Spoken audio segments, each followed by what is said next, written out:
لا حول ولا قوة إلا بالله العلي العظيم أعوذ بالله من الشيطان اللعين الرجيم بسم الله الرحمن الرحيم الحمد لله رب العالمين والصلاة والسلام والتحية والإكرام على النبي الأمي المكي المدني القرشي الهاشمي الأبطحي الرسول المسدد والمحمود الأحمد والمصطفى الأمجد بالقاسم محمد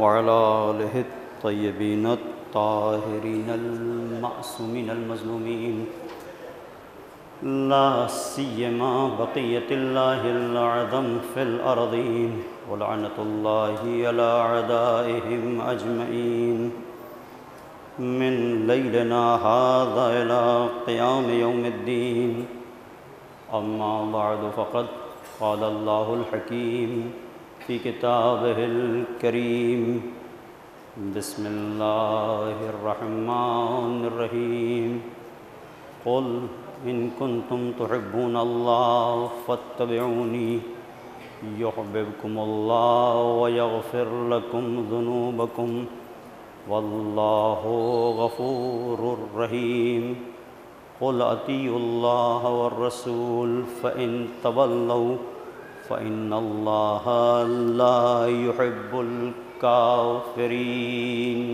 صلوات پڑھ لیں اللهم صل على محمد وآل محمد۔ اس سے قبل کہ اپنے عرائض کو پیش کروں گزارش ہے، ایک بچی 6 مہینے کی سخت علیل ہے اور ایک نوجوان 21 سال کا سخت علیل مریض ہیں۔ گزارش ہے کہ 5 مرتبہ اما یجیب کی تلاوت فرمائیں تاکہ پروردگار کی بارگاہ میں حضرت سید الشہداء سے متوسل ہوتے ہوئے ہم جب ان کی شفا کے لیے دعا کریں تو مالک ان کو صحت کامل اور عاجل عنایت فرمائے۔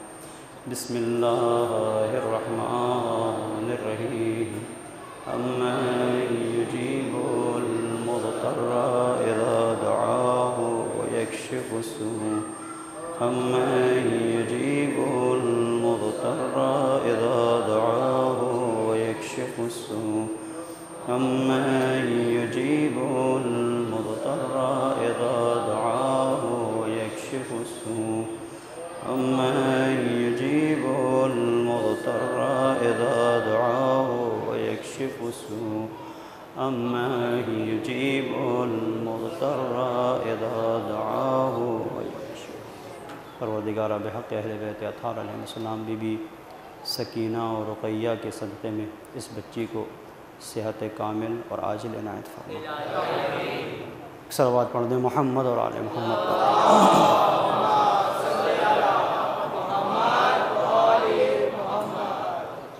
سورہ آل عمران کی 31 اور 32 نمبر کی یہ آیات کہ جن میں پروردگار اپنے حبیب سے کہہ رہا ہے، پیغمبر ان سے کہہ دیجئے قل ان کنتم تحبون اللہ، اگر تم اللہ سے محبت کرتے ہو تو صرف دعوی محبت کافی نہیں، فاتبعونی، میری اتباع کرو، میری پیروی کرو، جو میں نے حکم دیا ہے اس حکم سے سرتابی نہ کرو، اسے قبول کرو، نتیجے میں یحببکم اللہ، پروردگار بھی تم سے محبت کرے گا، اور جب تم اطاعت کرو گے تو اطاعت کی بنیاد کے اوپر یہ دلیل ہوگی تمہاری محبت کہ تم حقیقت میں اپنے پروردگار کو جانتے بھی ہو، مانتے بھی ہو، وجود میں معرفت ہے، اور اس معرفت کی بنیاد کے اوپر تم اس کے احکامات کے سامنے سر تسلیم خم کر رہے ہو۔ نتیجے میں ادھر سے بھی محبت کا جواب محبت سے آئے گا، محبت کا جواب ادھر سے بھی محبت سے آئے گا۔ یحببکم اللہ، اللہ بھی تمہیں دوست رکھے گا، تم سے محبت کرے گا۔ وَيَغْفِرْ لَكُمْ ذُنُوبَكُمْ، اور وہ تمہارے گناہوں کو معاف کر دے گا۔ اس کے بعد قرآن کریم کہتا ہے قُلْ أَطِیعُوا اللَّهَ وَالرَّسُولَ، ان سے کہہ دیجئے کہ اللہ اور اس کے رسول کی اطاعت کرو۔ فَإِن تَوَلَّوْا، اور اگر تم اس اطاعت سے منہ موڑو گے، فَإِنَّ اللَّهَ لَا يُحِبُّ الْكَافِرِينَ، تو پروردگار کافروں سے محبت کرنے والا نہیں ہے، کافروں کو پسند نہیں کرتا۔ اطاعت پیغمبر کیسے کی جائے اور اطاعت پیغمبر کن حالات میں، کن شرائط میں مکمل طور پر ممکن ہے، زمانے کی رت کیا ہے، اس کا انداز کیا ہے، اس کی ہوا کیا ہے، نہ انسان زمانے کی ہوا سے ڈرے، نہ زمانے کی آندھیوں سے ڈرے، بلکہ محبت الہی کی بنیاد کے اوپر اطاعت رسول کی راہ پر گامزن رہے۔ اگر اسے دیکھنا ہے تو ہمیں کربلا والوں کی طرف آنا پڑے گا کہ جنہوں نے تمام تر پابندیوں، سختیوں اور محاصرے کے باوجود اطاعت رسول کا وہ نمونہ پیش کیا جسے دنیا نے کبھی نہیں دیکھا۔ اور اسی لیے اطاعت رسول کیسے کی جائے،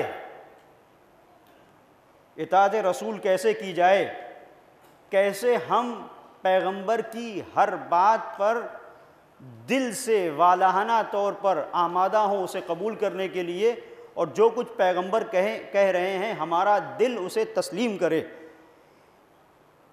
یہ جو رخ ہے، اس رخ کو سمجھنے کے لیے یہ ضروری ہے کہ انسان کے پاس ایک ایسا سرمایہ ہو کہ جسے محبت حسین کہتے ہیں۔ محبت حسین عملی طور پر بتاتی ہے کہ کیسے تمہیں اطاعت پیغمبر کرنا ہے، محبت حسین کی بنیاد کے اوپر۔ اور یہ مالک کا شکر ہے کہ پروردگار نے ہمارے دل میں اس محبت کو قرار دیا ہے۔ میں نے عرض کیا تھا ایک مجلس میں کہ ہم تو اس دل کو دل ہی نہیں مانتے جس میں تپش محبت حسین نہ ہو، جس دل میں حرارت نہ ہو محبت حسین کی، پھر وہ دل نہیں ہے، وہ گوشت کا لوتڑا ہے، وہ کچھ بھی ہو سکتا ہے، وہ دل نہیں ہے۔ اور عزیزو اس کو آپ محسوس کیجئے گا، چونکہ وہ دل نہیں ہے، اسی لیے انسان کو آپ دیکھیں کہ سب کچھ حاصل کر لینے کے بعد بھی اس دنیا میں بہت سارے ایسے لوگ ہیں جن کے پاس مال، دولت، سرمایہ، طاقت، پاور، جو کچھ دنیا میں جتنی بھی چیزیں ایسی ہوتی ہیں جن کا تعلق دنیا، سب کچھ موجود ہے۔ اور ہمارے یہاں یہ اب بہت زیادہ چلن ہو گیا ہے، رسم ہو گئی ہے کہ بھائی وہ 10 کروڑ کا آدمی ہے، وہ 20 کروڑ کا آدمی ہے، قیمتیں لگاتے ہیں آدمی، یہ 25 کروڑ کا ہے، یہ اتنے کروڑ کا ہے۔ یہ 25 کروڑ اور 30 کروڑ کا آدمی اگر اس کے دل میں محبت حسین نہ ہو تو اس سے بہتر چوہے بلی ہیں۔ توجہ کیجئے گا، چونکہ اس کے اندر وہ چیز ہے ہی نہیں کہ جس کی بنیاد کے اوپر یہ جتنی بھی اللہ نے نعمتیں دی ہیں ان نعمتوں کا شکر ادا کر سکے۔ شکران نعمت کے لیے محبت حسین ضروری ہے۔ اب ہم سب کے لیے یہ بہت اہم مرحلہ ہے کہ پروردگار نے ہمیں اس لائق سمجھا، عنایت کی ہمارے اوپر، چونکہ یہ اللہ کی جانب سے ہے کہ اذا اراد اللہ بعبد خیرا، کہ پروردگار جب کسی بندے کے ساتھ، یا من اراد اللہ بہ الخیر، جب کسی پروردگار کسی انسان کے ساتھ نیکی کرنا چاہتا ہے قذف فی قلبہ حب الحسین وحب زیارتہ، تو نیکی کرنا چاہتا ہے لیکن یوں ہی نہیں کرتا. آپ اس پر غور کیجئے گا. نیکی کرنا چاہتا ہے لیکن نیکی یوں ہی نہیں کرتا. آپ کسی کے ساتھ مثال کے طور پر نیکی کرنا چاہیں تو آپ کیسے انسان کے ساتھ نیکی کریں گے؟ جو اس نیکی کی قدر کرے. یہ معمولی سی میں چھوٹی چھوٹی مثالوں کے ذریعے سے آپ کے سامنے بات واضح کر رہا ہوں. آپ کے بچے نے کہا کہ بھائی مجھے ایک اچھا سیل فون چاہیے، اور بہت اس نے مثلا 16-17 سال کا تھا تو اس نے بہت ضد کی کہ مجھے لیٹسٹ موبائل چاہیے. اچھا آپ نے لا کے اسے دے دیا. دوسرے دن اس نے خراب کر کے آپ کو لا کے دے دیا کہ وہ خراب ہو گیا، دوسرا چاہیے. آپ کہیں گے یہ 60-70 ہزار کا تو میں نے لا کے دیا، تم نے خراب کر کے دے دیا، اب دوبارہ لا کے آپ دیں گے؟ نہیں. وہ بہت ہی بگڑے مزاج کے لوگ ہوتے ہیں کہ جنہیں توجہ نہیں ہوتی کہ ہم اپنی نسل کی تربیت کیسی کر رہے ہیں. وہ جو بچہ کہہ دے وہ سننے کے لیے اس پہ تیار ہوتے ہیں، لیکن اگر واقعاً صاحب خرد و صاحب عقل انسان ہے تو ایسا نہیں کرے گا. توجہ کیجیے گا. یا آپ نے مثال کے طور پر بائک لا کے دی، اس نے دوسرے دن لا کے خراب کر دی یا کہیں ایکسیڈنٹ کر دیا، آپ کہیں گے نہیں بھائی یہ اس لائق نہیں ہے. تو ظاہری دنیا میں اگر کوئی نعمت ملنے کے بعد اس کا حق ادا نہ کرے تو انسان اسے دوسری نعمت دینے کے لیے تیار نہیں ہے. تو پروردگار نے انسان کو پوری زندگی کی اتنی بڑی نعمت دی ہے. آنکھیں مانگی نہیں تھی اس نے دی، کان مانگے نہیں تھے اس نے دیے، ہاتھ پیر ہم نے مطالبہ نہیں کیا اس نے دیے. لیکن یہاں پر قابل غور مرحلہ یہ ہے کہ اب اس کے بعد خیر پروردگار کیا ہے؟ خیر پروردگار یہ ہے آنکھوں سے وہ دیکھو جو خدا چاہتا ہے، کانوں سے وہ سنو جو خدا چاہتا ہے، اپنی زبان سے وہ بولو جو خدا چاہتا ہے. اور یہ مرحلہ حاصل نہیں ہو سکتا جب تک محبت حسین کا پہرا نہ ہو. آنکھ وہ دکھائے گی جو خدا چاہتا ہے، شرط یہ ہے محبت حسین کا پہرا ہو. کان وہ سنیں گے جو خدا چاہتا ہے، شرط یہ ہے کہ کانوں پہ پہرا ہو محبت حسین کا.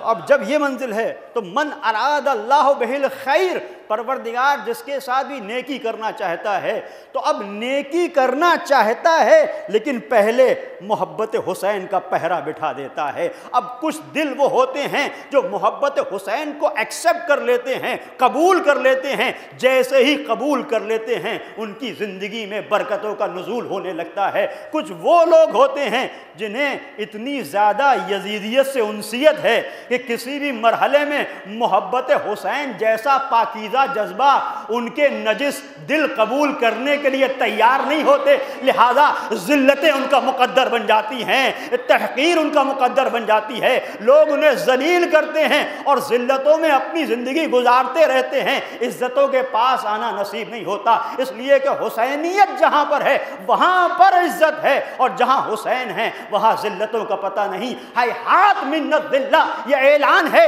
کہ جہاں جہاں عزت ہے وہاں حسینیت ہے، جہاں ذلتیں ہیں وہاں حسینیت نہیں ہے. صلوات پڑھ دے محمد اور آل محمد پر.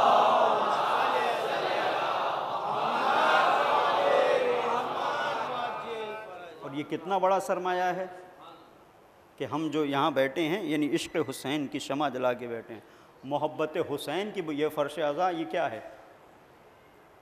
یہ فرش عزا در حقیقت یہ شمع محبت ہے جو جل رہی ہے، اور یہ پروانے ہیں جو اس شمع کے ارد گرد بیٹھے ہیں. تو محبت حسین کی اچھا یہ بڑا کمال ہے. آپ دیکھیے یہ عجیب حرارت ہے اس محبت میں.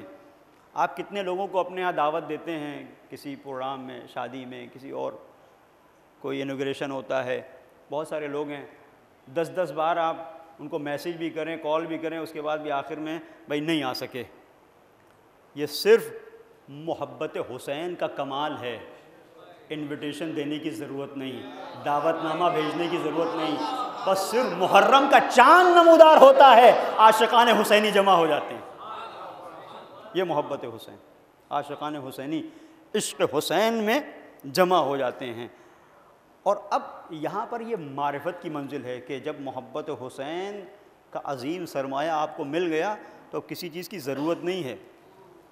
اب محبت حسین کے بعد یہ سوچنا ناانصافی ہے کہ ہم جنت میں جائیں گے کہ نہیں جائیں گے. بہت توجہ کیجیے گا, جنت میں جائیں گے کہ نہیں جائیں گے یہ ناانصافی ہے.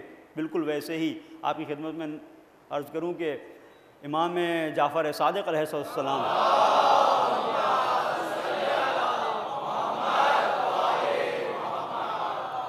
ایک چاہنے والا صحابی مولا کی خدمت میں ہے اور مولا سے کہتا ہے کہ مولا یہ بتائیے کہ میرا کیا ہوگا, آپ کی محبت دل میں ہے تو کیا ہوگا کا مطلب کیا, کہ مولا جنت ملے گی کہ نہیں ملے گی. توجہ کیجیے گا, جنت ملے گی کہ نہیں ملے گی. یہ بالکل ویسا ہی ہے جس کے پاس 500 کا نوٹ ہو اور وہ سوچ رہا ہو 100 روپے ہیں کہ نہیں ہے میرے پاس. بھئی 500 ہے تو 100 تو ہے ہی ہے, تو اس میں ٹینشن, تو اس کا مطلب اس کے ذہن پہ شک کرنا چاہیے کہ صحیح ہے, ٹھکانے پر سب کچھ ہے کہ نہیں ہے. 500 ہے تو 100 تو تمہارے پاس ہے ہی ہے. تو بہت چھوٹی سی چیز ہے کہ جس کے بارے میں انسان, تو کہا کہ یہ ابن رسول اللہ یہ بتائیے کہ جنت ملے گی کہ نہیں. مولا نے اس کے سامنے یہ روایت آپ دیکھیں, ہماری معتبر کتب میں یہ روایت موجود ہے, امام نے اس سے خطاب ہو کے کہا, جو امام نے اس سے خطاب ہو کے کہا, مخاطب ہو کے جو خطاب کیا اور جو بات کہی وہ ہر ایک عزادار تک پہنچنا چاہیے کہ جس کے ذہن میں یہ ہے کہ ہمارا کل کیا ہوگا. جس کے پاس محبت حسین نہ ہو وہ سوچے کہ اس کے کل کا کیا ہوگا. تو امام نے جب اس نے کہا کہ مولا مجھے جنت ملے گی کہ نہیں, تو کہا جنت کی بات کرتے ہو, اور اسے دیکھ کے کہا انتم الیوم فی الجنہ. تمہارا ذہن کیسا ہو گیا ہے کہ امام کے پاس بیٹھے ہو. امام نے کہا تم اسی وقت جنت میں ہو.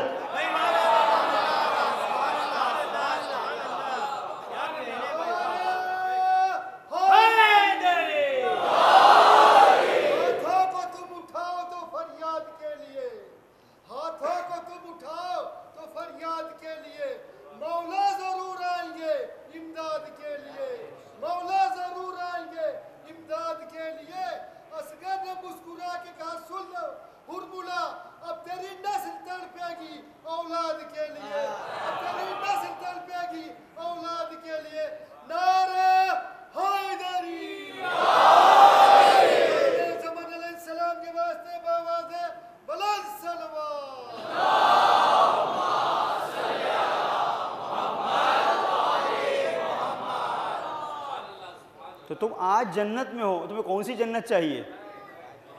ولایت کے سائے میں ہو یہی بہشت ہے, ولایت کے سائے میں ہو یہی بہشت ہے. تو امام نے اس کی معرفت کے لیول کو بیان کیا, اور یہیں سے ہم سب کا لیول بھی معرفت کا پتہ چلتا ہے. اس سے بڑی جنت کیا ہے, اور یہ پتہ نہ چلتا کہ یہ کیا ہے. امام کی معیت, امام کی ہمراہی, امام کے ساتھ ہونا. جب تم امام کے ساتھ ہو تو اس ساتھ کے بعد کسی کا ساتھ ضروری نہیں ہے. کسی کے ساتھ سانٹھ گانٹھ کی بات تو الگ ہے, ساتھ بھی ضروری نہیں ہے. دنیا تمہارے خلاف ہو لیکن تمہارا امام تمہارے ساتھ ہو,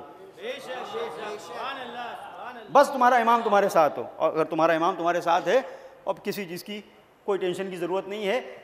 یہ جو عالی ترین معرفت کا ایک پہلو ہے, یہ پتہ نہ چلتا. اگر یہ شہدائے کربلا نہ ہوتے, بہت توجہ کیجیے گا کہ امام سید سجاد علیہ السلام سے یہ معتبر روایت ہے جو ہم سنتے رہتے ہیں, یہ امام سے روایت ہے, امام زین العابدین علیہ السلام سے. صلوات پڑھیں محمد.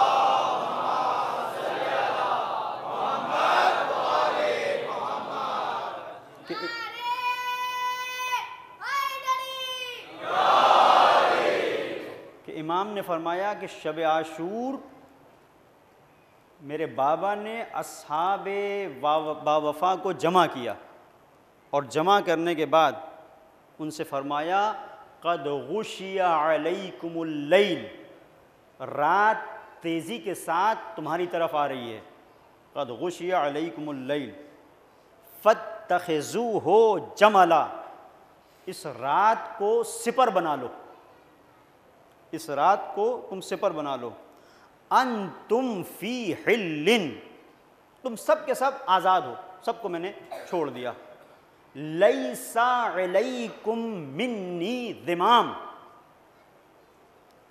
میری طرف سے تمہارے اوپر کوئی پابندی نہیں ہے، میں نے اپنی بیعت کو تمہارے سروں سے اٹھا لیا،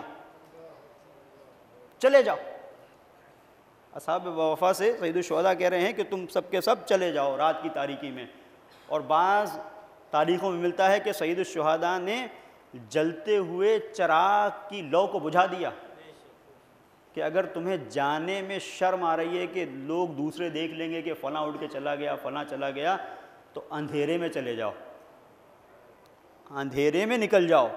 اور بعض جگہوں پر ملتا ہے، عجیب روایت ہے کہ اگر اس پر بھی تمہیں شرم آتی ہے تو میرے ایک ایک اہل بیت میں سے ایک ایک کا ہاتھ تھامو چلے جاؤ۔ مطلب کیا ہے، اگر تمہیں شرم آتی ہے ابو الفضل عباس کا ہاتھ تھامو اور چلے جاؤ، ان کو لے کر چلے جاؤ، علی اکبر کا ہاتھ تھامو لے کر چلے جاؤ، اس کی بھی اجازت ہے۔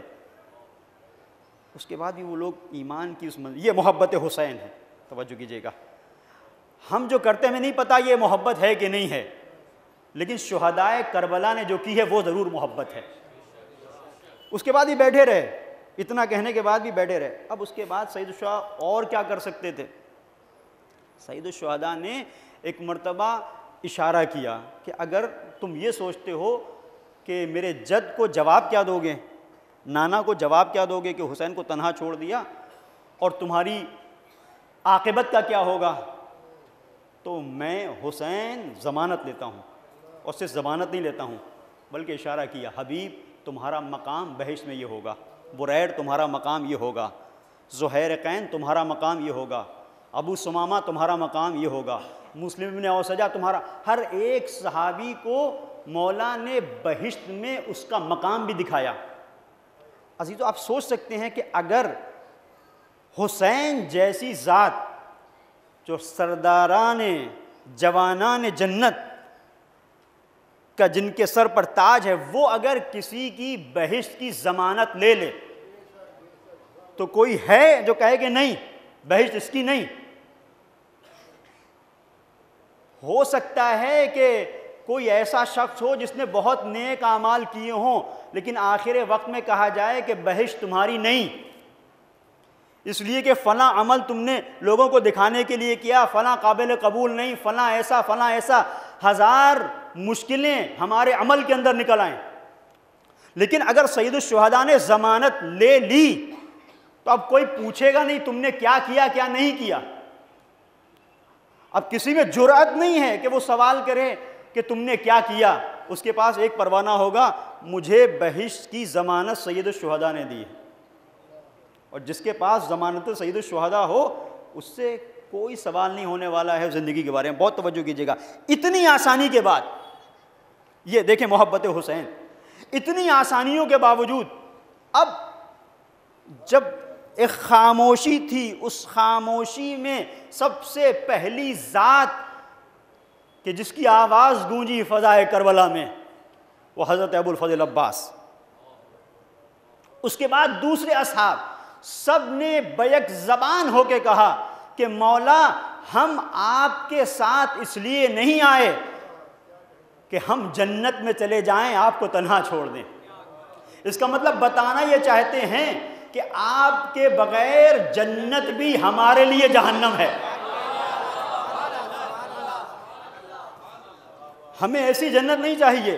اور یہ معرفت کا جذبہ ہے، یعنی اس بات کا اظہار ہے کہ مولا جب آپ کی محبت دل میں آ گئی تو اب اس سے کم پر ہم تیار نہیں ہیں کہ جہاں خون آپ کا گرے وہیں ہمارا گرے، جہاں آپ کی لاش تڑپے وہیں ہماری لاش بھی تڑپے۔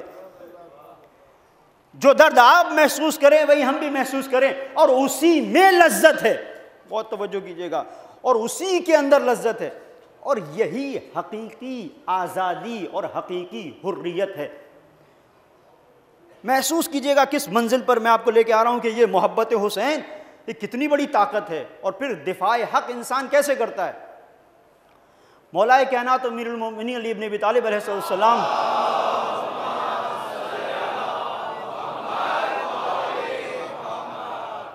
کا ایک نورانی کلام ہے، اس کے کچھ جملے جیسے ابن ابی الحدید معتزلی نے نہج البلاغہ میں نقل کیا، اور اس پہ علماء نے بہت ساری تفسیر کی ہے، انہوں نے بھی اس کی تشریح کی ہے. بہت توجہ کیجیے گا. آج انسان اپنی زندگی میں اگر غلامانہ زندگی گزار رہا ہے تو حسینیت کی ڈگر سے بالکل الگ ہٹ کے زندگی گزار رہا ہے. انسان کو پروردگار نے پیدا نہیں کیا کہ وہ کسی کی غلامی کرے، اور غلامی کا مطلب یہ نہیں ہے کہ کسی کی پیشانی پر لکھا ہو کہ تم غلام ہو. کبھی انسان فکری طور پر غلام ہوتا ہے، جہاں پر کوئی پٹکا غلامی کا نہیں پڑا ہوتا، بلکہ جہاں فکری طور پر ہم کہیں کسی فیشن کے غلام ہیں، کہیں کسی نظریے کے غلام ہیں، تو یہ ساری غلامی کی زنجیریں ہیں جو بظاہر نظر نہیں آتی ہیں. کبھی کبھی پوری قوم غلام ہوتی ہے، اپنے آپ کو آزاد سمجھتی ہے. آزاد کون ہے؟ جس کی اپنی فکر ہو، جس کی اپنی سوچ ہو، جس کا اپنا سسٹم ہو. اور اپنا سسٹم، اپنی سوچ، اس کا مظاہرہ بغیر علم کے، بغیر تعلیم کے ممکن نہیں ہے. اب یہ خود ہم فیصلہ کریں کہ کہاں پر ایجوکیشن سسٹم ہمارا ہے، کہاں پر میڈیکل کا سسٹم ہمارا ہے، کہاں پر کلچر ہمارا ہے، اور کتنا ہم دوسروں پر ڈیپینڈ ہیں. بہت غور کیجیے گا، یہ بہت اہم مرحلہ ہے. اب مولا کائنات نے ایک جگہ پر ایک اپنے کلام کے اندر پیغام دیا، اور اس میں آزادی کو بیان کیا ہے. اور اس آزادی کو آپ شہدائے کربلا کی قربانیوں سے سمجھیں، اور اس واقعے سے کہ چراغ کو گل کر دیا کوئی نہیں گیا. کیسے؟ مولا فرماتے ہیں الا حر یدعو ہذہ اللماذا لأہلہا. کیا ایک آزاد انسان ایسا نہیں ہے کہ جو اپنے منہ میں بچے ہوئے کھانے کے ایک حصے کو، جو اس کے منہ میں دانتوں میں پھنسا ہوا ہے، جسے ہم خلال سے نکالتے ہیں کھانا کھانے کے بعد، ہوٹلوں میں رکھا ہوتا ہے، دیکھیں جب آپ کاؤنٹر پہ بل پے کرتے ہیں تو وہاں پر بھی آج کل تو آپ کے سامنے ہی آ جاتا ہے، جب آپ نے کھانا فنش کیا، ختم کیا، تو وہاں پر تو وہ خلال ہوتا ہے. اس سے کیا ہے کہ وہ بوٹی کے جو گوشت کے ٹکڑے پھنسے ہوئے ہیں آپ اسے نکالتے ہیں. لمازہ کا مطلب کہ شہید مطہری نے بھی اسے بیان کیا، وہ کھانا جو انسان کے دانتوں میں پھنس جائے، وہ کھانا جو انسان کے دانتوں میں پھنس جائے اسے لمازہ کہتے ہیں. ابن ابی الحدید معتزلی نے بھی جب تعریف کی ما تبقى فی الفم، جو منہ میں غذا بچ جاتی ہے اسے کہتے ہیں لمازہ. اب مولا کہتے ہیں آزاد انسان کون ہے؟ کہتے ہیں آزاد انسان وہ ہے جو کسی کے منہ میں پھنسے ہوئے گوشت کے ریشے یا ٹکڑے کی طرف حسرت سے نہیں دیکھتا کہ مجھے مل جائے. آپ دیکھیں، آپ کبھی بھی چاہے کتنی بھی بھوک آپ کو لگ رہی ہو، کبھی بھی کسی ایسے انسان کو جو کھانا کھا رہا ہے اس کے منہ میں کچھ پھنسا ہوا ہے تو آپ دیکھیں گے نہیں کہ یہ بوٹی کا ٹکڑا جو پھنسا ہوا ہے مجھے مل جائے. یہ نہایت نیچ پن ہوگا، یہ نہایت ذلت ہے. تو ایک آزاد انسان کسی کے دہن میں پھنسے ہوئے کھانے کے اجزاء کی طرف متوجہ نہیں ہوتا. تو مولا نے کہا آگاہ ہو جاؤ کہ آزاد انسان کون ہے. الا حر یدعو ہذہ اللماذا لأہلہا، کہ ایک آزاد انسان یہ جو پھنسا ہوا دہن میں، منہ میں جو حصہ ہے کھانے کا، وہ اس کے اہل کے لیے چھوڑ دیتا. ہو سکتا ہے کوئی اور دوسرے لوگ ہوں، لیکن ہمارا چاہنے والا کسی کے منہ میں پھنسی ہوئی غذا کی طرف نہیں دیکھتا. اب کمال یہ ہے مولا کائنات کا کہ مولا نے اس پوری دنیا کو لمازے سے تعبیر کیا ہے. یعنی یہ پوری دنیا جو کائنات میں ہے، یہ مال، یہ دولت، یہ ثروت، یہ پیسہ، کہ اگر تم میرے چاہنے والے ہو تو تمہیں اتنا تو آزاد ہونا چاہیے کہ کسی کے منہ کی طرف مت دیکھو. یہ پوری دنیا کسی کے منہ میں پھنسے ہوئے نوالے کی طرح ہے.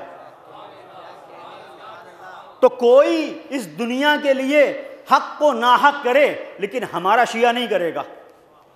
ایک منزل یہ. اب بہت توجہ کیجیے گا. اللہ حر یدعو ہذہ لماذا لأہلہا لأن لیس لأنفسکم ثمن الا الجنہ. اس لیے کہ تمہارے نفسوں کی کوئی قیمت نہیں ہے سوائے جنت کے. یعنی اگر اپنے نفس کو بیچو تو بہشت کے لیے، جنت کے لیے. اب تم خود فیصلہ کرو. کہیں کسی کرسی کے لیے کوئی اپنے وجود کو بیچ دیتا ہے، کہیں کسی گھر کے لیے اپنے وجود کو بیچ دیتا ہے، کسی جائیداد کے لیے اپنے وجود کو بیچ دیتا ہے، کسی شہرت تک پہنچنے کے لیے اپنے وجود کو بیچ دیتا ہے. دنیا میں یہ ایک خرید و فروخت کا بازار ہے. کہاں کہاں بولیاں لگ رہی ہیں اور کہاں کہاں لوگ اپنے آپ کو بیچ رہے ہیں. کوئی اپنی زبان بیچ رہا ہے، کوئی ضمیر بیچ رہا ہے، کوئی فکر کو بیچ رہا ہے. لیکن اس منزل پر کچھ لوگ وہ ہیں کہ جو نہ اپنی زبان کا سودا کرتے ہیں، نہ اپنی فکر کا سودا کرتے ہیں، نہ اپنے ضمیر کا سودا کرتے ہیں. یہ وہ افراد ہیں کہ جن کے دل میں سرمایہ محبت حسین ہے، جو علی کے راستے پر چلنے والے ہیں. یہ جنت سے کم پر اپنے آپ کو بیچنے پر تیار نہیں ہوتے. بہت توجہ کیجیے گا. مولانا نے کہا اگر کہیں پر بیچو اپنے آپ کو تو جنت کے لیے بیچو. یہ کس نے کہا؟ مولا نے کہا. اور وہ انسان، اگر ایک انسان اس دنیا میں مثال کے طور پر نماز پڑھ رہا ہے جنت کے حصول کے لیے، تو آپ علماء سے پوچھیں کچھ غلط نہیں ہے. میں روزہ رکھ رہا ہوں جنت میں جاؤں، کچھ غلط نہیں ہے. میں حج کر رہا ہوں تاکہ جنت میں جاؤں، اچھی بات ہے. کیوں جہنم میں جائے انسان جہاں پروردگار کا غضب نازل ہو رہا ہے؟ زندگی پوری گزر گئی یہ کہتے ہوئے اہدنا الصراط المستقیم صراط الذین انعمت علیہم غیر المغضوب علیہم ولا الضالین. پروردگار اس راستے پر نہیں کہ جس پر تیرا غضب نازل ہوا، ان لوگوں کے راستے پر نہیں. تو ظاہر ہے کہ انسان جنت کے حصول کے لیے اگر عبادتیں کر رہا ہے تو غلط نہیں ہے. اور مولا نے کہا یہ آزاد انسان ہے جو جنت کو حاصل کرنے کے لیے اگر عبادت کرے تو یہ آزاد ہے. وہ آزاد نہیں جو دنیا کے لیے اپنے آپ کو بیچ دے. اب کمال ہے ہمارا کروڑوں سلام شہدائے کربلا پر، جن کی حریت کی منزل یہ ہے کہ اپنے آپ کو جنت کے لیے بھی بیچنے پر تیار نہیں ہیں.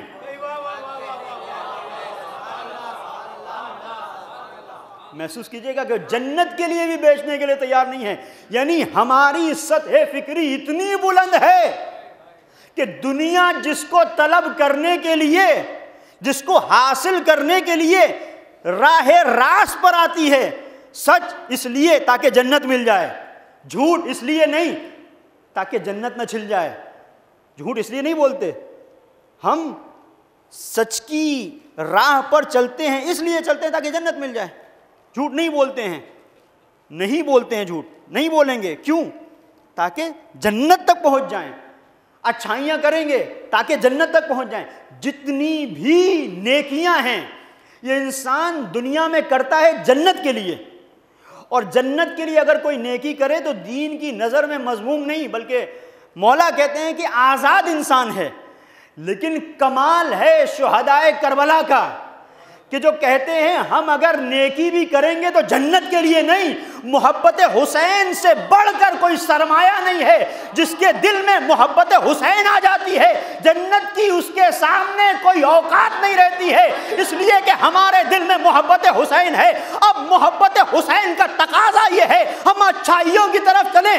جنت بھی ہے جہنم بھی ہے، لیکن ہم کوئی عمل نہ جہنم کے خوف سے کرتے ہیں نہ جنت کے لالچ میں کرتے ہیں. نماز پڑھتے ہیں محبت حسین کے لیے، روزہ رکھتے ہیں محبت حسین کے لیے، حج کرتے ہیں محبت حسین کے لیے، اپنے آپ کو اللہ کی راہ میں شہید کر دیتے ہیں. کچھ اور نہیں چاہتے، محبت حسین کے لیے.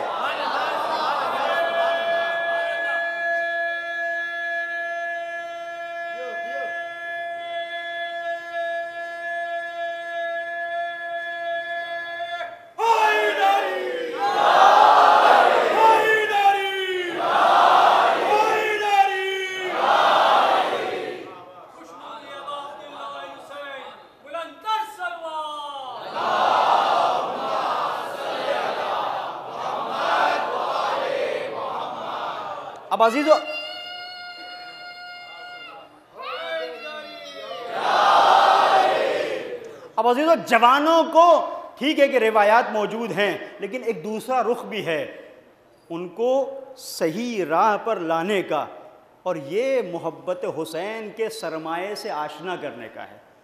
ہو سکتا ہے کہ نوجوان سے آپ کہیں کہ نماز نہیں پڑھو گے تو جلو گے، نماز نہیں پڑھو گے تو ایسا ہوگا، کوڑے لگیں گے، فشار قبر، یہ ساری چیزیں اپنی جگہ پر ہیں، اس سے انکار نہیں ہے، لیکن کتنا اچھا ہے ہم اپنے ایک جوان سے کہیں تمہارے دل میں محبت حسین ہے۔ تو کیسی محبت ہے جو عمل کے اوپر تمہیں وادار نہیں کرتی؟ تو کتنا اچھا ہے، مت ڈراؤ ہمیں جہنم سے اور مت لالچ دو ہمیں جنت کا، ہمیں یہ بتاؤ کہ جسے ہم نے اپنا دل دیا ہے وہ کیا چاہتا ہے۔ جب ہم نے اس دل کو حسین کے حوالے کر دیا تو اب بس اتنا بتاؤ حسین نے کیا کیا۔ حسین نے برستے ہوئے تیروں کے درمیان مصلے کو بچھا دیا۔ ہم حسین سے محبت کرتے ہیں، ہم بھی نماز پڑھیں گے۔ حسین نے نیکیاں کی ہیں، ہم بھی نیکی کریں گے۔ حسین نے روزوں کی حفاظت کی ہے، ہم بھی روزوں کی حفاظت کریں گے۔ حسین نے حج کیا ہے، ہم بھی حج کریں گے۔ ہمیں یہ بتاؤ حسین کہاں کہاں چلے، جہاں جہاں حسین گئے ہم بھی وہیں جائیں گے۔ ہم اپنے باپ کا ہاتھ چومیں گے محبت حسین کے ساتھ، ماں کے ساتھ نیکی کریں گے محبت حسین کے ساتھ، کسی کی مدد کریں گے محبت حسین کے جذبے کے ساتھ، کسی کا ہاتھ پکڑ کے اٹھائیں گے محبت حسین کے ساتھ، کسی کو ایجوکیشن میں مدد کریں گے محبت حسین کی بنیاد کے اوپر، کسی کی شادی کرا دیں گے محبت حسین کی بنیاد کے اوپر، کسی کے جہیز کا انتظام کریں گے محبت حسین کی بنیاد کے اوپر، کسی کی فیس کا انتظام کریں گے محبت حسین کی بنیاد کے اوپر۔ اس لیے کہ ہم یہ کہتے ہیں یا لیتنا کننا معکم فنفوز فوزا عظیما، اگر ہم اس جذبے کا اظہار کرتے ہیں پروردگار کاش ہم ہوتے تو اسی منزل پر ہوتے جہاں اصحاب حسینی ہیں۔ تو عزیزو سطح فکری کو اتنا بلند کرو کہ جنت اور جہنم نہ آئے، محبت حسین دل میں آ گئی تو نماز بھی ہے، روزہ بھی ہے، قرآن بھی ہے، نیکیاں بھی ہے، اور ظلم کے خلاف آواز بھی ہے۔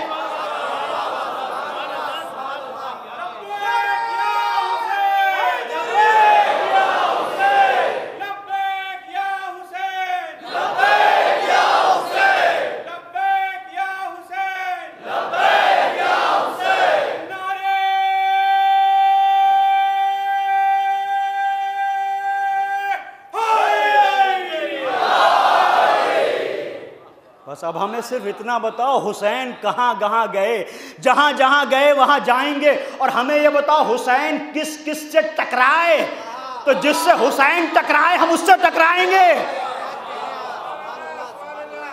حسین اپنے زمانے کی سب سے زیادہ جابر و ظالم حکومت سے ٹکرا گئے، تو عزیزو جہاں پر بھی ظلم و ستم ہوگا ہم اس کے خلاف سیسا پلائی دیوار بن جائیں گے۔ یہ آزادی ہے، یہ حریت ہے۔ اور آپ دیکھ لیجئے اس دور میں جو مولا نے کہا الا حر یدع هذه اللماذ لاهلها، کیا ایک آزاد انسان کے بچے ہوئے لقمے کو یا گوشت کے ایک ریشے کو اسی کے لیے نہیں چھوڑ دیتا کہ بھائی یہ تو ہے تو خود ہی کھا؟ کوئی انسان آزاد نہیں آئے گا، کوئی آزاد انسان نہیں آئے گا جو باشرف ہو، وہ بہت ہی گرے ہوئے ہوں گے جو کسی کے دہن میں پھنسے ہوئے لقمے کی طرف دیکھ رہے ہو۔ بہت توجہ کیجئے گا، اس دور میں کیا تھا، صحابی بھی تھے، مفسر بھی تھے، مورخ بھی تھے، تابعین بھی تھے، یہ سب کے سب تھے، لیکن یزیدیت کے کھلے ہوئے منہ میں پھنسے ہوئے دنیا کے گوشت کے ٹکڑے کی طرف دیکھ رہے تھے، لہذا سب کے سب ذلیل ہوئے۔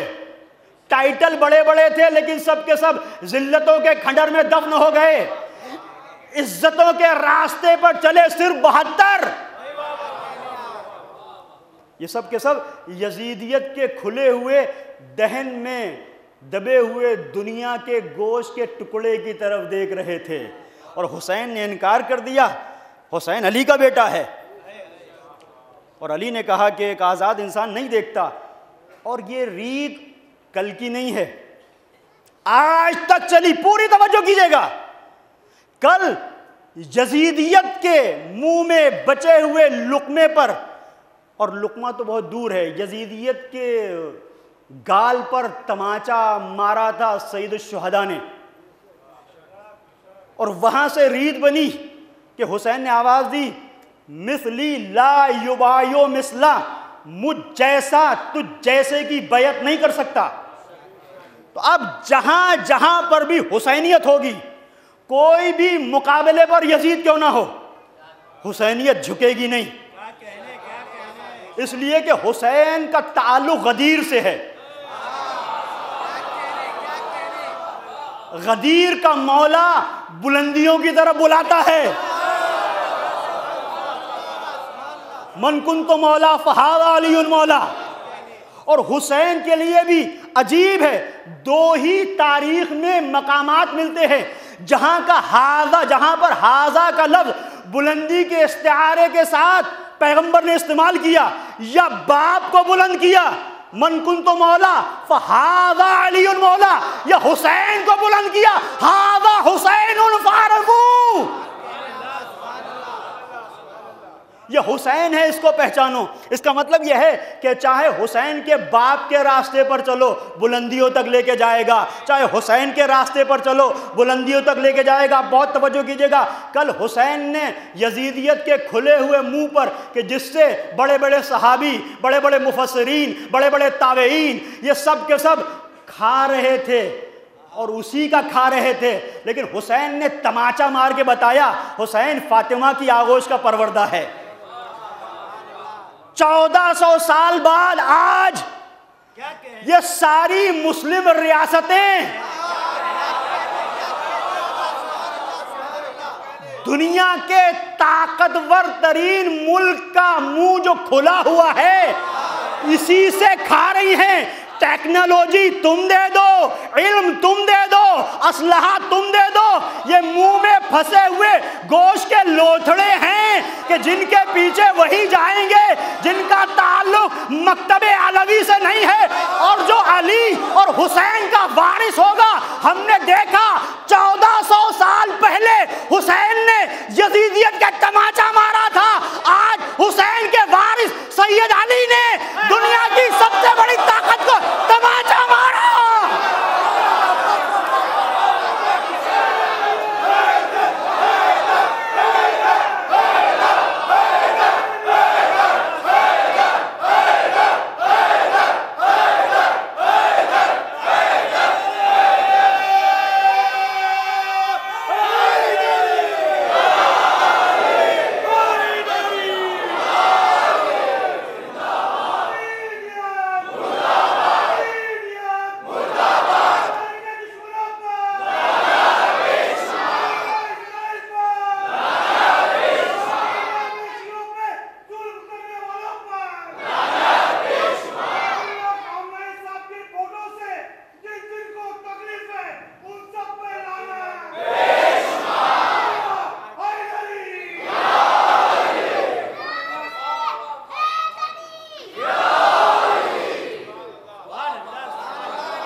کبھی کبھی کیا ہوتا ہے کہ کسی کا ہاتھ اتنا زبردست ہوتا ہے،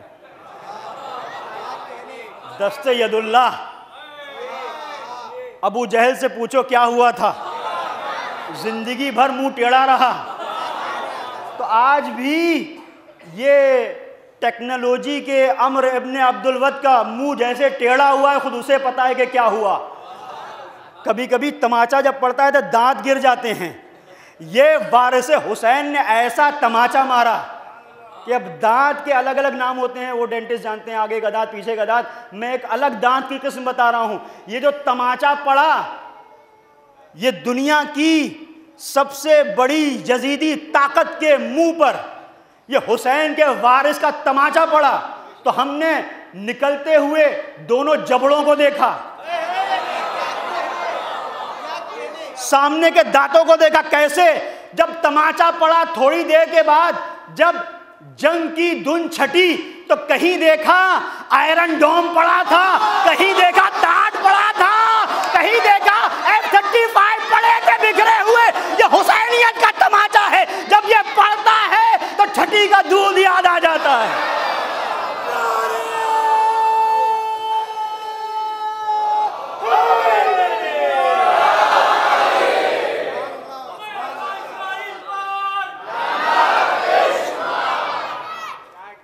صلوات پڑھ دیں محمد اور آل محمد۔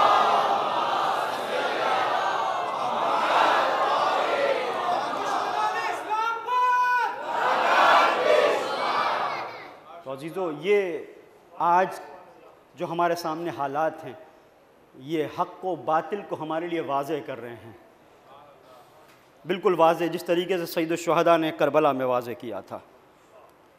اور آج آپ جائیں اور دیکھیں، اس طاقت کی جنگ میں ایک نظریہ کار فرما ہے، اور خود ماہرین یہ کہہ رہے ہیں، کیوں، جب یہ سوال ہوا کہ کیوں اس قوم کے پیچھے پڑے ہو، تو کہا اس لیے کہ ایک دن وہ نہ آئے جب یہ قوم ہمارے پیچھے پڑ جائے۔ اور اس کے پیچھے کیوں؟ اس لیے کہ یہ تصور حجت آخر پر یقین رکھتے ہیں، ان کے نظریے میں مہدویت ہے۔ تو یہ جو حقیقی مرحلہ ہے، یہ کسی کا انتظار کر رہے ہیں، اور اس کا انتظار کر رہے ہیں جو دنیا میں ظلم و ستم کو مٹائے گا۔ انہیں پتا ہے کہ ہم سے زیادہ ظالم اور جابر کون ہوگا، ہم سے زیادہ ظلم و ستم کس نے انسانیت پر کیا، تو اب اس لیے یہ مقابلہ ہے۔ اب ایسی منزل پر عزیزوں، شیعت کی ایک متحدہ ایک آواز ہونا چاہیے، اور یہیں پر باخبر ان افراد سے جو انتشار پیدا کرتے ہیں، جو اختلاف پیدا کرتے ہیں، اس لیے کہ تشیع ایک وہ پرچم ہے کہ جہاں ہم نے دیکھا 72 الگ الگ قبائل کے ضرور تھے، لیکن اتنا اتحاد تھا کہ سب کے سوچنے کا انداز ایک تھا، سننے کا انداز ایک تھا، دیکھنے کا انداز ایک تھا۔ اور یہ وہ منزل تھی کہ جہاں پر یہ آواز دے رہے تھے کہ محبت حسین ہے تو یہ محبت حسین دفاع حق تک ہمیں لے کے آئے گی۔ اور عزیزو، یہ بڑا قیمتی ہے، یہ بہت بڑا سرمایہ ہے، جسے ہم فرش عزا کہتے ہیں، بہت قیمتی سرمایہ جسے ہم فرش عزا کہتے ہیں، اس لیے کہ بہت بڑی قیمت چکائی ہے سید الشہداء نے۔ اس کربلا کو یوں ہی بپا نہیں کر دیا، اس کربلا میں حسین کے گود کے پالوں کا خون ہے، اس میں علی اکبر کے سینے پر برچھی کا نشان ہے، ابو الفضل عباس کے کٹے ہوئے بازو ہیں، علی اصغر کا چھدا ہوا ننھا گلا ہے، اور جملہ کہوں، سکینہ کے رخساروں پر تماچوں کے نشان ہیں۔ اور اس کربلا کو بناتے بناتے تمہارا آقا بہت رویا، بلکہ جملہ ملتا ہے انا قتیل الابرا، میں وہ شہید ہوں جسے رولا رولا کے مارا گیا، جسے رولا رولا کے مارا گیا۔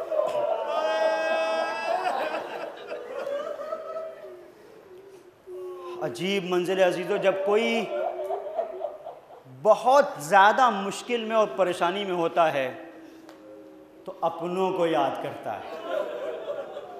سید الشہداء نے ایک مقام پر تمہیں یاد کیا ہے، لیتکم فی یوم عاشوراء جمیعا تنظرونی، میرے شیوخ کاش تم کربلا میں روز عاشور ہوتے۔ مولا کہاں یاد کیا؟ علی اکبر کی لاش اٹھائی تو ہمیں یاد کیا، عباس کے کٹے ہوئے بازو آپ نے ہاتھوں سے سنبھالا تو یاد کیا، قاسم کی پامال لاش لے کے آئے تو یاد کیا؟ نہیں، کہاں یاد کیا؟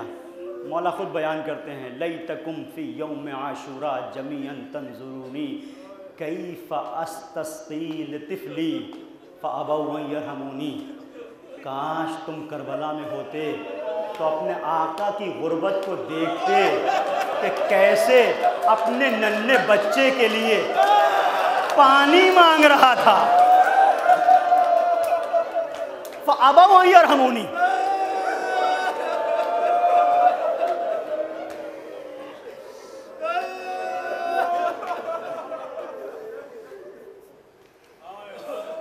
بنا کے شکل مجاہد کی لے گئے شبیر،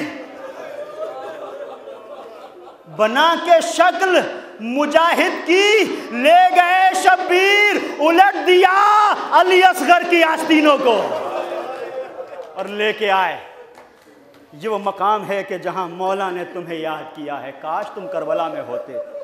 اور عجیب جملہ مولا نے قیامت کا کہہ دیا، لیتکم فی یوم عاشوراء جمیعا تنظرونی کیف استسقی لطفلی فابوا ان یرحمونی۔ اور اس کے بعد جب لشکر عادہ سے خطاب کیا ہے تب بھی بڑی عجیب کیفیت ہے، بڑی عجیب کیفیت ہے۔ اس کیفیت کو آپ ذرا محسوس کیجئے گا۔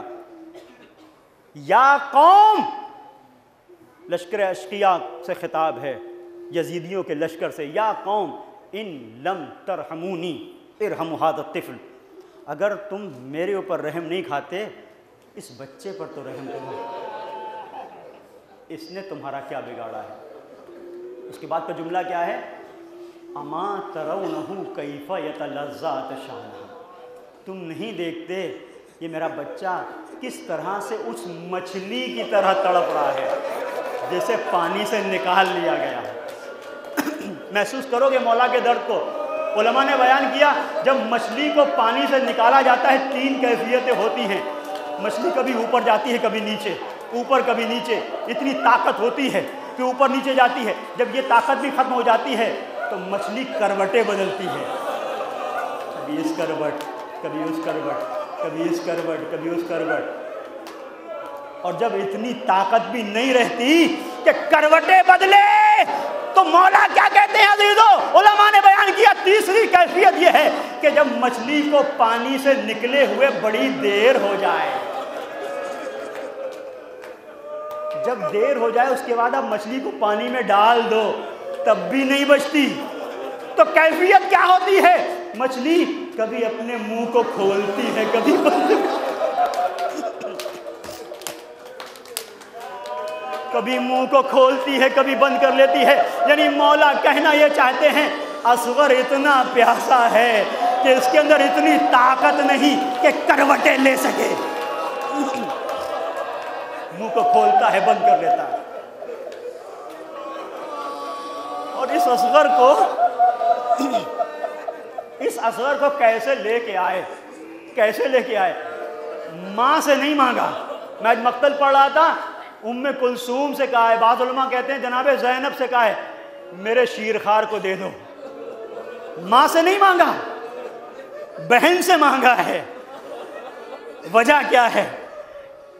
کہ ماں بچے کو جب لے کے آئے گی تو تڑپ جائے گی، اور یہی وجہ جب لے کے چلے تو علامہ جوادی نے لکھا ایسا محسوس ہوا کہ در خیمہ پر کوئی خاتون کھڑی ہوئی ہے، سر کو اٹھا کے دیکھا رباب کھڑی ہوئی ہے۔ رباب کچھ کہنا چاہتی ہو ایک جملہ، اے میرے والی و وارث اپنے بچے کو آخری بار دیکھنا چاہتی ہوں۔ لیا رباب نے بچے کو لیا، دیکھا، مجھے نہیں پتا کہ کیسے رخصت کیا۔ سید الشہداء بچے کو لے کے آئے اور آنے کے بعد یہی جملے جو میں نے آپ کی خدمت میں پیش کی انہیں پیش کیا، اور شیعوں تمہیں یاد کیا کہ کاش تم ہوتے تو حسین کی غربت کو دیکھتے کہ فَأَبَوْا أَن يَرْحَمُونِي، کہ انہوں نے رحم کرنے سے انکار کر دیا۔ کیا آواز گونجی؟ اینا اینا حرملہ اختا کلام الحسین، حرملہ کہاں ہے؟ حسین کے کلام کو منقطع کر دے۔ عزیزوں تمہارے گھروں میں چھوٹے بچے ہوں گے، انصاف سے بتاؤ ایک بچے کو جب پیاس لگتی ہے کتنا پانی پیتا ہے؟ ایک بزرگ نے بیان کیا ہمارے یہاں ایک زمانے میں دیہاتوں میں جب بچے پیاسے ہوتے تھے تو ہم نے دیکھا مائیں اپنے دوپلے کو، اپنے دوپٹے کو یا کسی کپڑے کو صرف گیلا کر کے پانی میں بھگو کے بچے کے دہن میں رکھ دیتی تھی، بچہ سیراب ہو جاتا تھا، تڑپتا نہیں تھا۔ نفسیاتی بات عزیزو، شاید علی اصغر کی اس مشکل کو سمجھا تو حسین لے کے آ گئے کہ حسین جان رہے تھے اے لیلا اگر میں نے اس بچے کو چھوڑ دیا تو تجھ سے اے رباب یہ بچہ پالا نہ جائے گا، اس لیے کہ بچہ بار بار تڑپے گا، پانی مانگے گا، پانی نہیں، اور جب بچہ تڑپتا ہے تو گہوارے کی طرف لے کے جاتے ہیں، گہوارے کو جلا دیا جائے گا، تو لا رباب اس بچے کو مجھے دے دے، ساقی کوثر کے ہاتھوں سیراب کرا کے لے کے آتا ہوں۔ بازیزوں میدان میں آئے، ادھر آواز گونجی، اقطع کلام الحسین۔ بازیزوں اگر احساس ہے تو چند جملے سن لو۔ اس منزل پر شاعر نے اس کیفیت کو نقل کیا۔ اس گھڑی تھی اصغر، کتنے بڑے تھے، کتنا بڑا بدن تھا، 6 مہینے کا بچہ کتنا بڑا ہوتا ہے، ایک طرف 6 مہینے کا بچہ، ایک طرف 3 بھال کا تیر۔ اگر کبھی کسی موقع پر کہیں 3 بھال کا تیر ملے تو کبھی 6 مہینے کے بچے سے ناپ کے دیکھنا۔ یہ دردناک جملہ کہہ رہا ہوں عزیزوں، میری مائیں مجھے معاف کریں، یہ ننھا بچہ جو 6 مہینے کا ہے یہ 3 بھال کے تیر سے بڑا نہیں ہوتا۔ اس لیے شاعر نے کہا اس گھڑی تھی ہر شقی کی آنکھ نم، ہرملا نے جب بڑھائے تھے قدم، رک گیا تھک کر مورخ کا قدم، غیرت انسانیت بولی کے تھم، ارے ہرملا پہلے تو اپنا تیر دیکھ پھر گلوئے اصغر بے شیر۔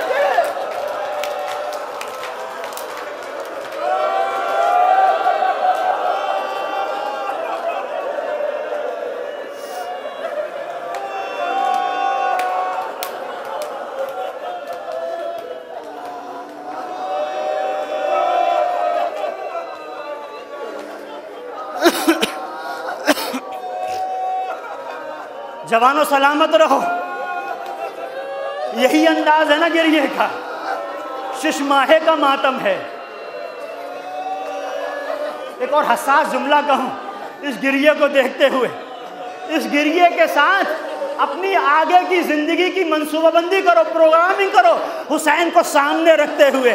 مولا آج تک جو زندگی گزری، خطاؤں میں گزری، غلطیوں میں گزری، شیطان آ گیا، لیکن آپ کے علی اصغر کی قسم کھا کے کہتے ہیں آج کے بعد زندگی کو حر کے انداز میں گزاریں گے۔ یہ وعدہ کرو اپنے مولا سے، اور ایک جملہ سنتے جاؤ، آج تک جو بھی میدان میں آیا اصغر سے پہلے، چاہے وہ حبیب ہو، جب مسلم ابن اوسجہ ہو، یا ابو سمامہ سیدابی اسدی ہو، یا زہیر قین ہو، یا علی اکبر و عباس ہو، یا اون محمد ہو، ہر ایک نے میدان میں آ کے رجس پڑھا ہے، ہر ایک نے رجس پڑھا ہے، للکارا ہے۔ عباس نے کہا میں علی کا بیٹا ہوں، علی اکبر نے کہا میں علی کا پوتا ہوں، قاسم نے کہا میں حسن کا لال ہوں، حبیب ابن مظاہر نے کہا میں حسین کا دوست ہوں، ہر ایک نے آ کے رجس پڑھا۔ یہ ننھا شیر خوار یہ تو بول بھی نہیں سکتا، لیکن جو رجس علی اصغر نے پڑھا ویسا رجس تاریخ انسانیت میں کسی کا نہیں ملتا۔ ہم نے نہیں دیکھا کہ حبیب نے رجس پڑھا ہو تو دشمن کے لشکر سے گریے کی آواز آئی ہو، عباس نے رجس پڑھا ہو تو دشمن رویا ہو، علی اکبر نے رجس پڑھا ہو تو دشمن رویا ہو۔ عزیزو نفسیاتی دل پہ چوٹ لگے یا حسین کہہ کے رونا، عجیب منزل تک لے کے آ گیا۔ اصغر نے رجس پڑھا تو لشکر سے گریے کی آواز آئی، ہرملا کے ہاتھ کانپے۔ یہ کون سا رجس تھا؟ زبان بے زبانی سے پڑھ دیا، رجس یہاں پڑھا۔ ایک مرتبہ حسین نے ہاتھوں پہ لیا، اے میرے لال، ارے تم بھی تو حجت خدا کے فرزند ہو، اپنی حجت کو تمام کرو۔ سوکھی ہوئی زبان نکلی، ارے لبوں پہ اب جو پھر آئی۔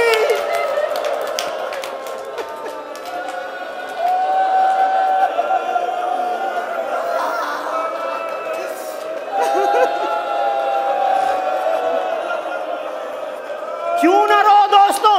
اس لیے کہ تمہارے دل میں محبت حسین ہے۔ جن کے دل میں حسین کا بغض تھا وہ رو رہے تھے، ہرملا رو رہا تھا، پسر سعد کا لشکر رو رہا تھا۔ ایک مرتبہ آگے بڑھا تیر کو چلائے کمان میں جوڑا، سنسناتا ہوا تیر چلا، کیا ہوا؟ مقتل کا جملہ ہے فَيَنْقَلِبَ السَّبِيُّ عَلَىٰ يَدَيِ الْإِمَامِ، بچہ امام کے ہاتھوں پہ منقلب ہو۔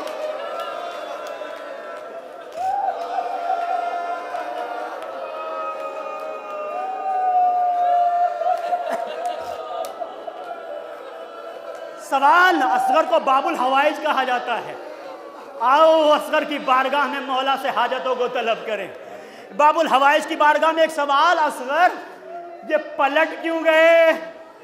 یہ مقتل میں لکھا فَيَنْقَلِبُ الصَّبِيُّ عَلَىٰ يَدَيِ الْإِمَامِ، بچہ امام کے ہاتھوں میں پلٹ گیا، پلٹ کیوں گئے؟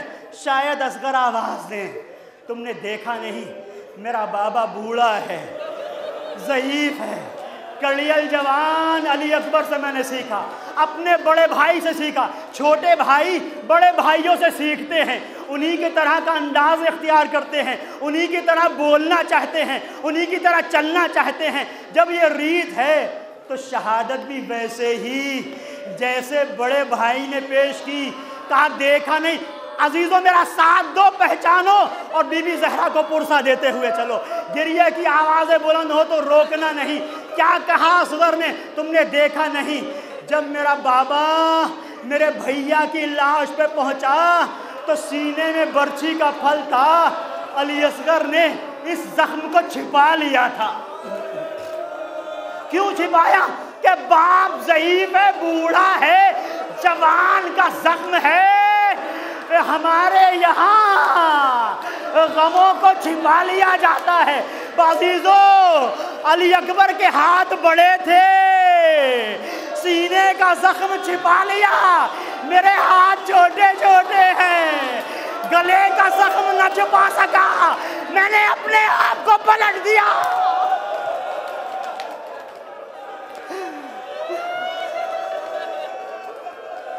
سلامت رہو۔ دو جملے سن لو، بہت روئے، بہت روئے، لیکن اتنا نہیں روئے جتنا حسین روئے، جتنا زینب روئی، جتنا سکینہ روئی، جتنا رباب روئی۔ حسین نے علی اصغر کے جنازے کو لیا اور حسین دیکھتے رہ گئے کہ یہ کیا ہو گیا۔ ایک مرتبہ خون کو آسمان کی طرف اچھالا، اب اس ننھی سی لاش میں نہ جانے کتنا وزن پیدا ہو گیا کہ حسین کے قدم حسین کا ساتھ نہیں دیتے۔ یہ ضعیف ضرور ہے، 57 سال کا، لیکن اتنی ہمت ہے کہ اس نے عباس کے بازو خود اٹھائے ہیں، ہر ایک شہید کی لاش کو خود لے کے آیا ہے۔ لیکن ہائے، اصغر کی لاش میں اتنا وزن، کبھی آگے بڑھتے ہیں کبھی پیچھے ہٹتے ہیں، لبوں پہ جملے ہیں اِنَّا لِلَّهِ وَإِنَّا إِلَيْهِ رَاجِعُونَ اِرْضًا بِقَضَائِهِ وَتَسْلِيمًا لِأَمْرِهِ۔ اے پروردگار، یہ اِنَّا لِلَّهِ نہیں کہہ رہے تھے رب کریم کے حضور، ارے پروردگار کے حضور دعا مانگ رہے تھے، اے مالک تیری دی ہوئی امانت تھی، تو نے لے لی، لیکن مالک تو ہی طاقت دینے والا ہے۔ در خیمہ پر ماں انتظار کر رہی ہے، میری زندگی تجھ سے شروع تجھ پر ختم ہونے والی ہے، اتنی طاقت دے دے کہ خیمے تک پہنچ جاؤں۔ حسین نے دعا کی، پروردگار کی بارگاہ میں قبول ہوئی، رکے ہوئے قدموں میں حرکت ہوئی۔ اب عجیب منزل ہے عزیزو، حسین در خیمہ پر پہنچ تو گئے، لیکن کہیں تو کیا کہیں، پانی پلانے کا وعدہ کر کے آئے تھے، کہیں تو کیا کہیں۔ آؤ عزادارو، ان اشک بار آنکھوں کے ساتھ چلے ننھی بالی سکینہ کی خدمت میں، اپنا سلام پیش کریں۔ یہ سکینہ ایک معصوم بچی نہیں ہے، نباز فطرت امامت ہے سکینہ۔ سکینہ سمجھ رہی تھی یہ ننھا بھیا گیا ہے تو واپس نہیں آئے گا۔ بہت بڑی مشکل کو حل کیا ہے سکینہ نے، سمجھ رہی تھی جب بابا آئیں گے من کا ڈھلا ہوا ہوگا، گلا چھدا ہوا ہوگا۔ اب غضب کی منزل یہ ہوگی کہ بابا کے پاس کہنے کے لیے جملے نہ ہوں گے۔ اماں بابا کو دیکھ رہی ہوں گی، بابا اماں کو دیکھ رہے ہوں گے۔ جب غم بہت بڑا ہو جاتا ہے انسان کبھی کبھی صدمے میں دم توڑ دیتا ہے۔ ایسی منزل پر توجہ کو ہٹانے والا بہت اہم ہوتا ہے۔ سکینہ حلال مشکلات بن کے آ گئی۔ اس سے پہلے کہ حسین سر کو جھکا کے بیٹھے، اس سے پہلے کہ رباب کے سوال کا کوئی جواب نہ ہو، سکینہ آگے بڑھی۔ اے بابا میرا بھیا پانی پی کے آ گیا، میں پیاسی رہ گئی، سر کو جھکا لیا، کچھ نہ کہہ سکے، ارے ابا کا دامن ہٹا دیا۔ اب جو دیکھا ایک جملہ کہا، مثلو کا ینہر، اے میرے لال کیا تیرے جیسے بچے بھی اونٹ کی طرح نہر کیے جاتے۔ جزاکم اللہ خیرا۔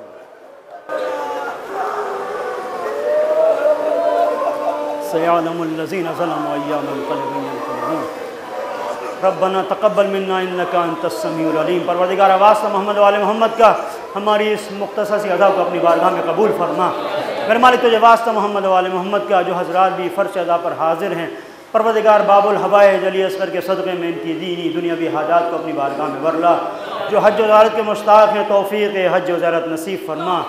جہان ظلم و ستم کو نست و نابود فرما، جہان مظلومیت کی حفاظت فرما، ان کی نصرت فرما، انقلاب اسلامی ایران کی حفاظت فرما، رہبر انقلاب اسلامی کو طول عمر عنایت فرما، مرجع عظیم الشان آیت اللہ العظمیٰ سیستانی کو طول عمر عنایت فرما، مراجع کرام علماء اعظام کا سایہ ہمارے سروں پر قائم و دائم رکھ، امام زمانہ کے ظہور میں تعجیل فرما، ہمیں ان کے اعوان و انصار میں شمار فرما۔